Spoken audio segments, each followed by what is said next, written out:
سلام بچه‌ها، امیدوارم حالتون خوب باشه. برخیا هستم با یه آموزش دیگه توی کانال یوتیوب کافی لرن.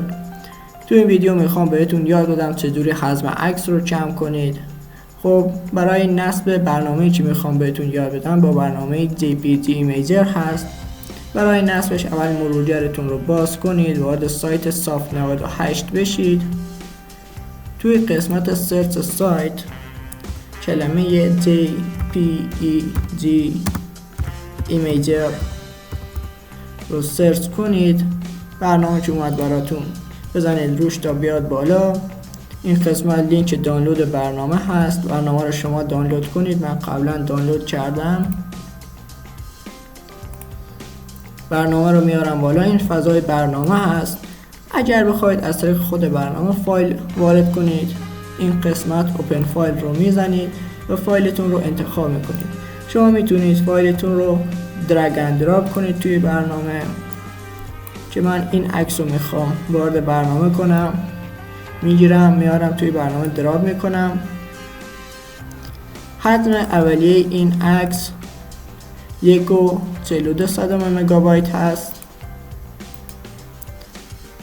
خب توی این قسمت که عکس رو آپلود کردید، یه عدد اینجا توی قسمت کوالیتی یه عدد خودکار برای عکس میده که اگر میخواد یه کمی بیشتر حجم عکستون کم بشه، یعنی این عددی که خودش میده حجم عکس رو تا جایی کم میکنه.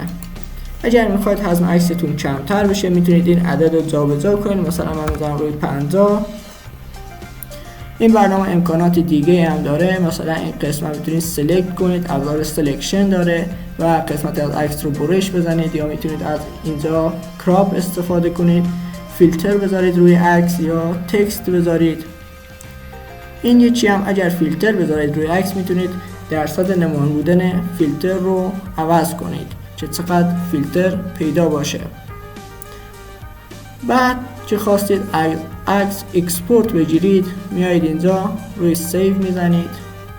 این قسمت میبینید که عکس داره حجمش کم میشه و ایمپورت میده بیرون. اینجا شما میتونید اسم فایلتون رو انتخاب کنید که من میذارم کافی لرن.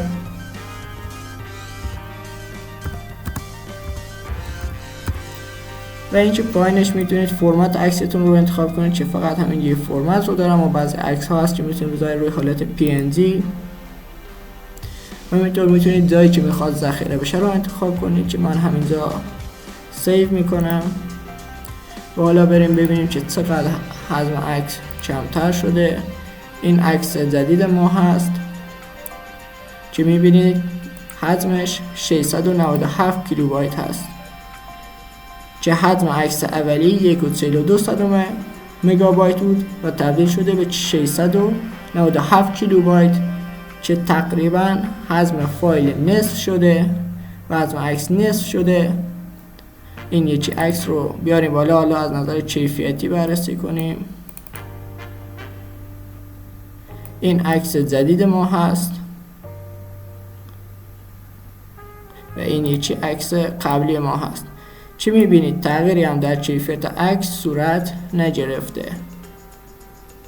امیدوارم از ویدیو استفاده کرده باشید. لطفاً ویدیو رو لایک کنید تا این ویدیو در معرض دید افراد بیشتری قرار بگیره و برای ویدیوهای آموزشی بیشتر، برای دیدن ویدیوهای بیشتر کانال من رو سابسکرایب کنید و زنگوله رو هم بزنید تا از ویدیوهای بعدی مطلع بشید. خیلی ممنونم ازتون. فعلا خداحافظ.